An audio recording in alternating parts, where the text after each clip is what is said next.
Time travel, जिसका मतलब समय यात्रा, इसकी शुरुआत 1895 में पब्लिश किए गए द टाइम मशीन नोवेल में मिलती है। इसे विज्ञान फिक्शन के जनक माने जाने वाले प्रसिद्ध विज्ञान लेखक H.G. वेल्स ने लिखा था, लेकिन यह आविष्कारिक तरीके से समझने योग्य नहीं था। साहित्य और सिनेमा के क्षेत्र में टाइम ट्रेवल का कॉन्सेप्ट कुछ वैज्ञानिक सिद्धांतों पर आधारित रही है। उनकी व्याख्या करने वाले महान वैज्ञानिक अल्बर्ट आइंस्टीन ने दुनिया को अपनी थ्योरी ऑफ रिलेटिविटी से रूबरू कराया था। टाइम ट्रेवल को समझने के लिए रिलेटिविटी के सिद्धांतों को समझना जरूरी। इस सिद्धांत से पहले समय को सभी के लिए समान, स्थिर या निरपेक्ष माना जाता था, जिसका मतलब है कि किसी भी व्यक्ति के लिए समय स्थिर होगा, चाहे वह दुनिया के किसी भी कोने में क्यों ना रहे। इस धारणा को आइंस्टीन ने खत्म किया। उन्होंने बताया कि समय सभी के लिए एक समान नहीं होता, यानी दो अलग अलग स्थान पर मौजूद व्यक्तियों के लिए समय अलग होता है।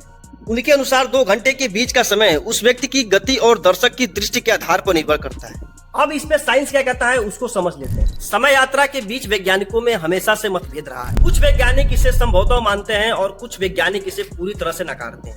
1915 में अल्बर्ट आइंस्टीन ने थ्योरी ऑफ रिलेटिविटी के जरिए एक नई दृष्टिकोण बनाया। उन्होंने समय और गति के बीच संबंध को प्रूव किया। उन्होंने यह बताया कि समय एक गति से नहीं चलता, बल्कि पूरी तरह से गति या स्पीड पर निर्भर होता है। जैसे कि अगर आपकी गति ज्यादा है तो आप तय दूरी को कम समय में पूरा कर सकते हैं, जबकि धीमी गति में आपको ज्यादा समय चाहिए होगा। अगर आप अपनी गति बहुत तेज कर लें तो आप समय से आगे निकल सकते हैं, जिसे हम फ्यूचर भी कह सकते हैं। 1971 में जोसेफ सी हाफले और रिचर्ड ई कीटिंग ने थ्योरी ऑफ रिलेटिविटी के बेस पर एक एक्सपेरिमेंट किया था। इस एक्सपेरिमेंट में 4 एटॉमिक क्लॉक यानी परमाणु घड़ी का इस्तेमाल किया गया था। इन घड़ियों को लेकर उन्होंने धरती के 2 चक्कर लगाए, लेकिन जब वे दोनों वापस लौटे तो नतीजा हैरान करने वाले थे। उन्होंने अपनी ऑब्जर्वेटरी में एक परमाणु घड़ी छोड़ दी थी, वहीं बाकी 3 घड़ियां उनके साथ धरती का चक्कर लगा रही थी।